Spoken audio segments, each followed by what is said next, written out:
we reveal here and discover a new wartime against the country of Ammon.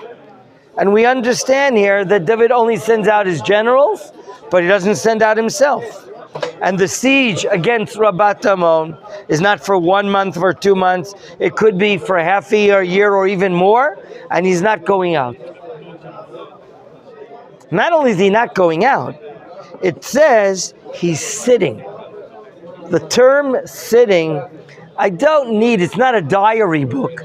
What is it telling me that David is sitting in Yerushalayim? That he's inactive. He's not doing something on behalf of the nation. Okay? Instead, he is sitting in Yerushalayim when his generals are where? Out there fighting wars. Why didn't he learn from the mistake of the last war against Ammon? This is questions number 1 and 2. Questions number 3, Pasuk Bet. Vayilei ta'erev vayakom David mi'al mishkavo vayitalech al gag beit hamelech vayar isha rochetzet mi'al hagag vayisha tovat mar'eh me'od. My dear friends, in Pasuk Bet, it's obvious. When does David get up after sleeping? What time of day? Look, read your Tanakh. Why are you not learning Tanakh? He's getting up towards the evening. The evening? What's going on? Evening? He's sleeping all day? We know from Chazal that David would get up at midnight every night and pray out and cry out to Hashem. Gemara Masechet Brachot. There is an understanding that when David, it's a Yerushalmi, the Malbim brings it, that when David would have a festive meal, okay, then he would sleep until 9 hours, okay, and get up then, and he would be enjoying all these different foods. But here, if he had a festive meal for whatever reason, which is hard to understand, our nation is at war, he's having a festive meal, and he's getting up in the late afternoon before the evening, like you said. What should David be doing if he's not at war? Open up Psalms, read Tehillim, pray to God, get the Beit Midrash going, learning Torah on behalf of the soldiers, right? But here, what does he do? He goes on his roof. Vayitalech hagag beit hamelech. It's a time for getting a good view? Is that what he's doing? And then he sees an Isha, not a young girl, a married woman, Isha, that she's bathing. And then the Tanakh says, she's a very beautiful looking woman. Is that what David should be occupied doing? When Am Yisrael's fighting a war without him against Ammon on the other side of the Jordan? We're in a state of wonder. We're confused. Why is he doing this? It seems one thing's leading to another. What is called that? A snowball effect? Is that what it's called there? A chain reaction? A domino reaction? Number 1, he doesn't go out to the war. He should have learned previously. Number 2, he sleeps until a long time. Number 3, he's inactive. Number 4, he goes on his roof and he observes a beautiful woman bathing herself. What's going on? Pasuk Gimel, verse 3. Vayishlach David, vayidrosh la'isha. David, who's not stated here? HaMelech David. Again, David is stated like it states again in Pasuk Aleph, like it states in Pasuk Bet. Notice the title, HaMelech, the king, not mentioned here. Why? Is it because he's not acting properly in a royal way? He's acting like an individual, perhaps? I'm not yet looking for answers. What I want to do is raise questions. He sends out someone, go find out who is that woman.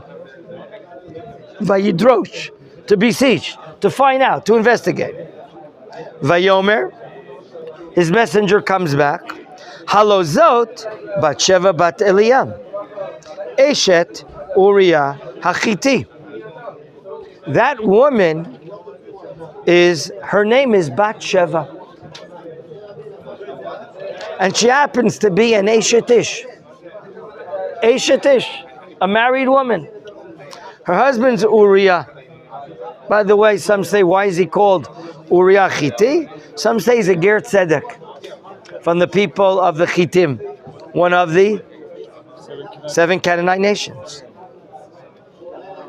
David's going to be dealing with women, married women? Pasuk Dalet, verse 4. Vayishlach David malachim. He sends a group of messengers. Vayikacheha. He takes her. Vatavoilav, he has relations with her. Vayishkavima. Vehi mitkadeshet mitumata. Now apparently, she's not a nida woman. How do I understand that she's not a menstruating woman? Because apparently when she was bathing the day before, it seems that she was bathing for the purpose of Taharat Mishpacha, purity of the family. In other words, we're learning about a woman who's God-fearing. She ritually bathes herself after a menstruating period, and she's dealing with purity.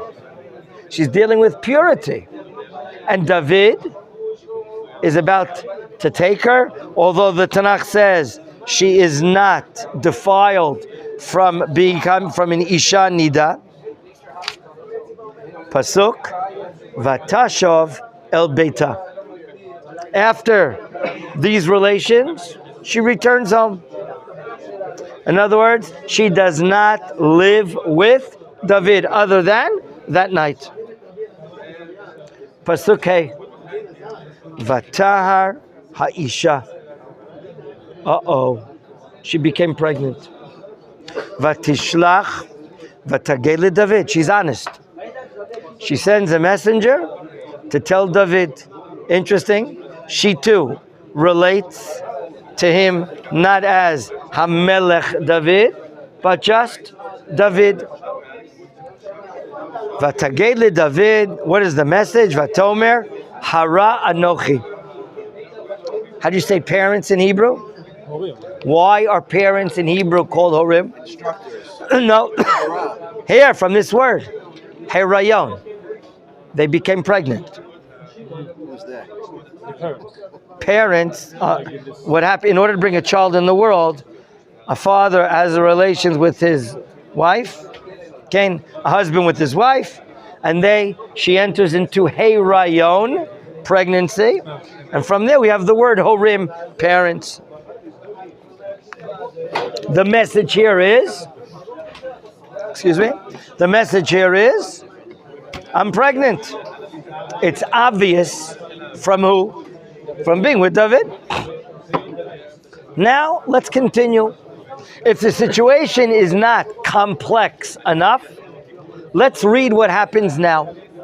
Pasuk Vav, verse 6. Vayishlach David el Yoav. He sends a messenger to the other side of the Jordan River. We're in the town of Ammon, the war against Ammon. Shlach Elai, send back from the front. You with me? Shlach Elai et Uriah Chiti. He was apparently a well-known combat soldier. And of course, Yoav, who's a general, would know who he is. Send it back. Does it say why? No. Vayishlach Yoav et Uriah David. Why does the general listen to David? He's the king, he's the boss. In other words, there's a chief of staff, a general, yet there's a king of Israel. The king says, I want you to send back from the war Uriah. What's going on here? He does it. The general sends him back. He arrives. Where does David live, remind me? Yerushalayim. Pasuk Zayin. Vayavo Uriah elav. He appears before David. Vayishal David How is lishlom Yoav, v'lishlom ha'am, v'lishlom ha'milchama? Okay? First he enters into a conversation. Okay? How are you? How's the general doing? How's the soldiers doing? What's going on in the war? Okay? And then, in Pasuk Chet, follow the Hebrew, Vayomer David le'Uriah, reid leveitcha. Apparently the king's palace is higher up, and the city of David, okay, the city of the Jewish people, is lower down. Some of you know, when we leave the area of the Temple Mount, for instance, to the city where the Jewish people live, it's going down south. Yes? Reid leveitcha, u'rechatz raglecha. Prepare yourself, wash your feet. Okay? In other words, go back to your family. Go to your house, go back to your family.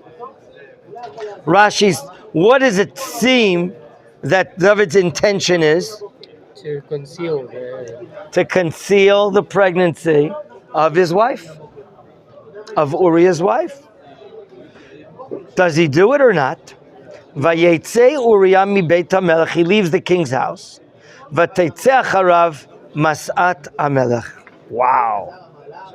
What goes in back of Uriah? A king's service.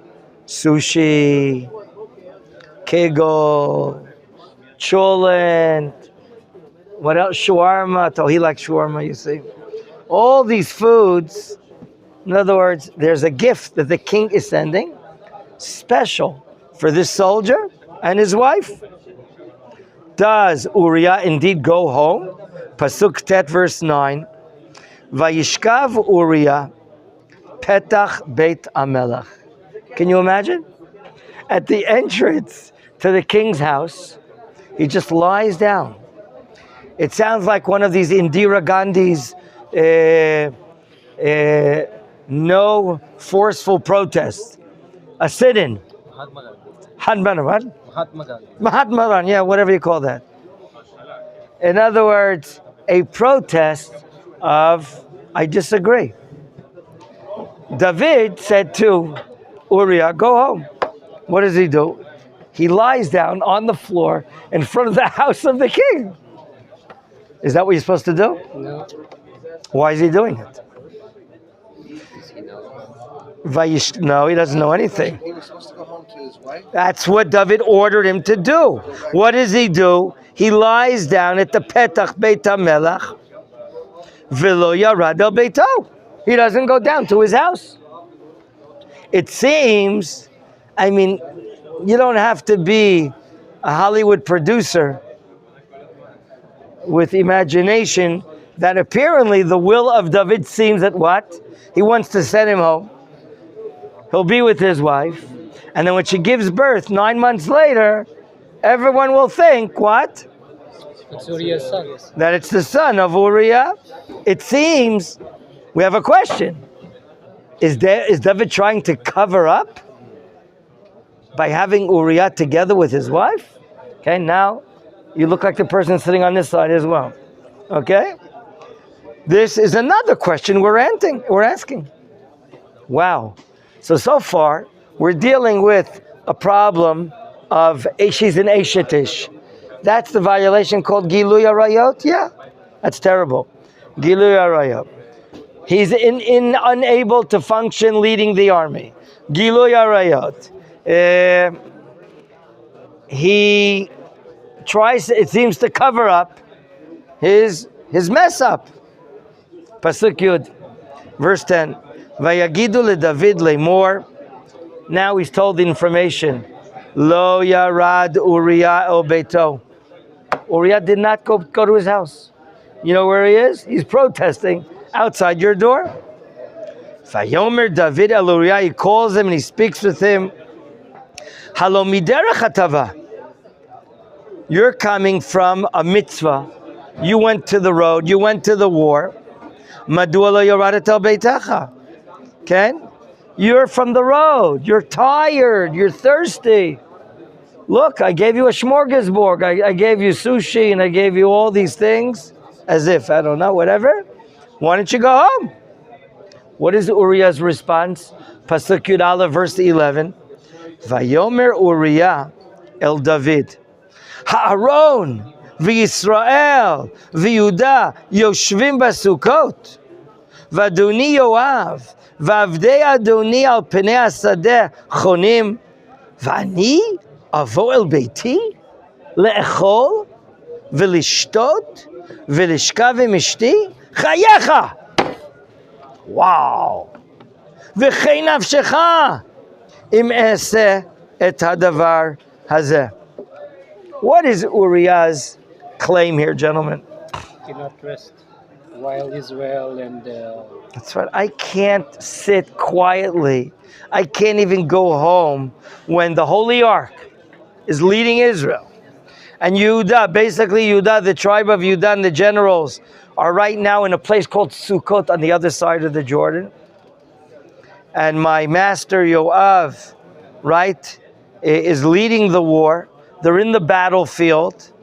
And I'm going to come home to eat and drink, to wine and dine with my wife. In other words, I have a moral problem. I can't see myself leaving the war. I'm part of Klal Yisrael. Isn't that what they taught us in Machon Meir? To be part of Klal Yisrael? To be connected to the nation and its plight, its difficulties. Now, is this a problem, this answer? Or is he a go-getter? Is this a good answer to the king? yeah. No, because it's what the king commanded. Like a very good answer. Sounds like a very good answer, but... And it's very disrespectful. Obey the king. You must have obedience to King David. But then also, if he would have listened, he would have went home and maybe he would have made another deal with his wife. He's not allowed to be with his wife anymore. So maybe something else has happened. David is raising another question here. Someone that has relations with an Eshet Ish, a woman who's married. Once, God forbid, an Eshet Ish has relations with someone, the Gemara says in Masechet Ketubot, Asur labal v'asur laboel. I repeat, if she's an Eshet Ish, the Torah said so. She's just not a Nida. She's not a menstruating woman. Once an Eshet Ish has relations with someone, she's forbidden to her husband, and she's forbidden to the person she had relations with. So is that the situation here? L'chora, it seems like this way. In other words, he doesn't know, but the fact that he's not going home, he's saving himself from a gilui arayot, an adultery problem. But he doesn't even know it. But some of you said, there's a different problem here.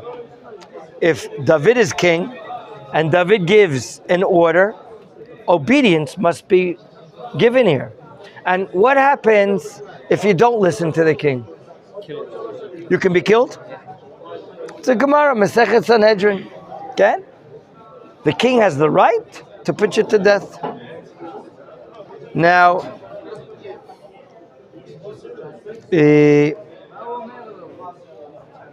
let me say something else. And we're going to deal with this tomorrow even further. There is a Gemara that says that the soldiers that went out to fight the war of King David, they would give their wives a get. They would give their wives a divorce contract before they went out to war. Why did this happen? So if they die, the wife can be married. Because if they don't find the dead husband in the war, she remains what? She remains married, unable to marry anyone else. That's called the aguna, isha aguna. You've heard of that term. You've heard of the term before, aguna in Hebrew? Okay? Today, the court, the Beit Din of Israel, has these issues with some people. that their husbands just leave their wives. They don't want to give a get. They don't want to. And they leave their wives in terrible situations that she cannot get divorced, cannot remarry. So it seems that this was a solution for the soldiers, that if, God forbid, they would die and we wouldn't know where they would be, then they would already be considered a divorcee. According to this, could it be that Mrs. Uriah Chiti, called Batsheva, she's a divorcee? Maybe she's a divorcee. But didn't the Tanakh say that she is a what? Eshet Uriah Chiti? So there's a second opinion that says that the get, the divorce bill that would be given, was a get bitnai. A get with a? Time period? A what? Like a time period. No, a tanai. Tanai is a condition. The condition would be, if I die and don't come back from the war, you're divorced. If I do come back from the war alive, you're not divorced. What's the ramification between the two cases? Is she divorced now or is she not divorced now? If he gave her a get without a condition and he came back, what must he do? Remarry. He has to remarry her. Halachically. Remarry her. Why? Because she's a divorced woman. But if we say that the divorce was a condition, a tanai, and he came back, then there was never ever de facto a divorce. How do we understand what's going on here? Gentlemen, Pasuk Yud Bet, the results of David's words to Uriah. He, by the way, said in a very strong way, in verse 11, Chayecha, in your life. Do you remember what this terminology often means? A swear. He's taking an oath. Chayecha v'chei nafshecha, if I would do such a thing, meaning I would never go back to be with my wife if I am in a time of war, if my brothers are there. David's trying to give him a vacation. He doesn't want a vacation. Go down to your... No, I don't want to go down to my wife. You would think, you get a vacation from the war. You would want to be with your wife, but he's a go-getter. He doesn't want to leave. Pasuk Yud Bet, verse 12. Vayomer David el Uriah, Shev b'zeh gam hayom. Stay here today. Okay? Umachar ashalcheka. And tomorrow I'll send you. Vayeshev Uriah b'Yerushalayim b'yomahu mimocharat. He stays today and the day after. But where does he not go? Huh? He doesn't go home. Pasuk Yud Gimel, verse 13. Vayikra lo David, vayochal lefanav. Now Uriah's eating in front of him. Vayesht, and now he's drinking. Vayish, here you go. Vayishakreu. He's a little shikker. You know what a shikor is? He's getting a little drunk here. He's getting out of town. Vayetzei va'erev, and then he goes out in the evening. Lishkav b'mishkavo, to lie down in his place where he lies down. Who? Imavdei adonav, with the servants of his masters, maybe fellow soldiers. V'el beito lo yarab, but he doesn't go home. Pasuk Yudalet, vayiva boker, the next morning. Vayichtov David Sefer el Yoav. David is sending an order, an instruction to Yoav. Vayishlach biyad Uriah. The new instruction to the general, he's sending with Uriah, the soldier, going back to the war. Pasuk Tedvav, verse 15. Vayichtov b'Sefer lemor, and he writes in the Sefer saying, Havu et Uriah el mu pnei milchama chazaka. I want you to put him in front of the strong war, meaning put him up at the front where there's most fighting. V'shavtem me'acharav, and you be behind him. In other words, don't go in front of him. Be behind him. Let he be confronted. Let he be exposed to the front soldiers of the enemy. V'nika v'meit. And what will happen to him? he will die. Why is it considered vinika and it'll be cleaned? Vinika. In other words, in order for him to be divorced retroactively, he has to die. If he dies, that means retroactively, she, Batsheva, was what? Nachon. She wasn't an Eshet Ish. So now there's no contradiction that beforehand she was called an Isha. An Isha is a married woman. But now, if indeed he dies, that means it's working backwards, retroactively, that she was really considered a divorcee from the beginning. It's not from the day he died, it's from when he signed the get. Oh.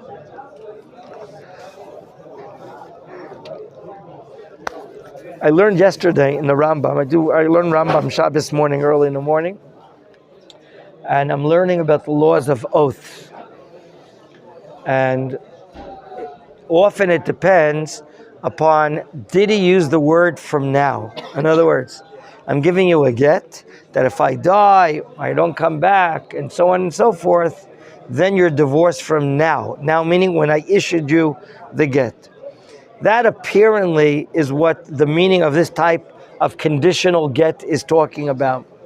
That she's issued the get, and that if he doesn't come back, from the day he issued it, she's considered backwards, retroactively, exactly, a divorcee. So here, if we go according to this, we see that we don't have a contradiction in the words of the Tanakh. In the beginning of the chapter, she's called an Isha. An Isha meaning a married woman, Eshet Ish. But now we're learning that really retroactively she was a divorcee. Okay? That's what it seems to be stating here. Let's keep on reading. Pasuk Tet Zayin, let's see what happens. Vayi b'shmor Yoav el ha'ir, when Yoav is guarding the city. Vayiten et Uriah lamakom asher yada, ki anshei chayil sham. He knows, he puts him there where the most valorous soldiers of Ammon are. He puts him up the front where the most warriors of the enemy are. Pasuk Zayin, vayitzu anshei ha'ir. They come out to fight the Jewish army. Vayilechamu et Yoav. Vayipol min ha'am me'avdei David. Soldiers of David fall. Vayamot also, who dies, Gam Uriah Chiti. Vayishlach Yoav. Yoav sends the message back to the king. Vayaged le David. Interesting, time and time again, only David and not David HaMelech. Vayaged le David, call divrei milchama. David gets all the events of the war. Vayitzav et hamalach lemor, he commands the messenger saying, Kechalotcha kol divrei milchama ledaber lemech, when you finish giving all the results of the war to the king, Pasuk 20, Vaya, let it be, Im talech hamat hamelech, if the anger of the king rises, Ve'amar lecha, madu nigashtem el ha'ir lilachem, if he does ask the question, why did you go so close to the enemy to fight them? Halo yadatem, you should know, et asher yoru me'al hachoma. You should know that what? That they're shooting from where? From on top of the choma. Remember what happened in the war in the time of the Shoftim to Yerubal? Do you remember chapter 9? Mi kat Avimelech ben Yerubeshet. Who is the one that smited Avimelech? Halo Isha was a woman. She let down a piece of the, which machine did she have? Pelach Rechev, Me'al hachoma, a millstone, from the top of the wall into his temple. Vayamot betevet, lama nigashtem el milchama. So why did you do it? Why did you go close to the war? V'amar tagam of the Uriah Chiti mate. So too did Uriah mate here.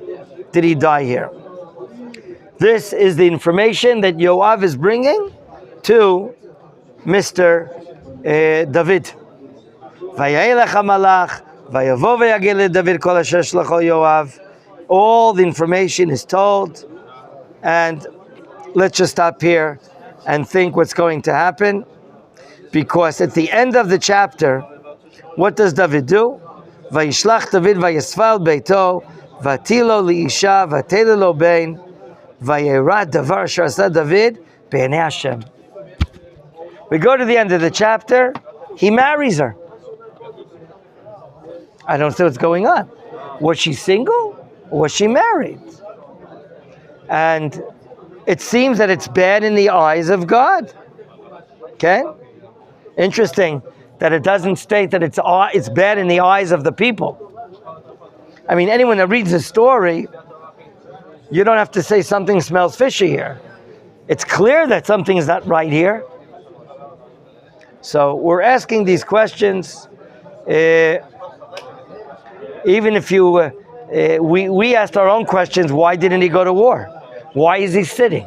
Why is he not being useful, reading Psalms, activating a Beit Midrash? There are 4 solid questions that the great Abarbanel asks. Okay, and Rav Yitzchak Don Abarbanel, one of the great, he has 4 solid questions that we want to raise. Number 1, did David sin, God forbid, in the sin of a married woman? That's a major question. Gilui Arayot. Number 2, did David try to cover up having Uriah together with his wife? That's what it seems like. It sounds terrible. Number 3, did David put Uriah at the front to have him killed with no guilt in his hands? How do you understand it? He sends him up, Yoav puts him up front, and he dies as a result. And number 4, at the end of the chapter, who marries who? David marries Bathsheba. How did he take Bathsheba into his house right after he was killed? How do we understand? There's halakha that you have to wait 6 months. Very good. To know from who the pregnancy is from. What's going on here? Is this the David that we know? No. Seems really weird. Let's read a Gemara, Masechet Shabbat, Daf Nun Vav Amud Aleph, source Aleph. Do you see it? The Gemara says, I'm reading this source. Amar Rabbi Shmuel bar Nachmani, Amar Rabbi Yonatan, in the name of Rabbi Yonatan. Okay? Kol ha'omer, David chata, eino ela to'eh. Anyone that says that David made a sin, because we later see that David admits that he did a sin. Not only that, I think it's chapter 51 in Tehillim. We read about his tshuva. I'm not sure, I'll have to check that tomorrow. Chapter 51 is all about his tshuva, about the sin. So it seems that he sinned, he messed up. How can Rabbi Yonatan come and say that anyone that says that David made a sin is only mistaken? And what is his proof? God's words on David in chapter 18. It says, "Vayihi David lechol drachav maskil v'Hashem imo." Everything that David did, he was successful, and God was with him. God was with him, meaning the Shekhinah was with him. Was the Shekhinah with David when he was on his roof, looking and seeing a beautiful-looking woman? Was God, the Shekhinah, with David when he had relations at night with her? He asked this question.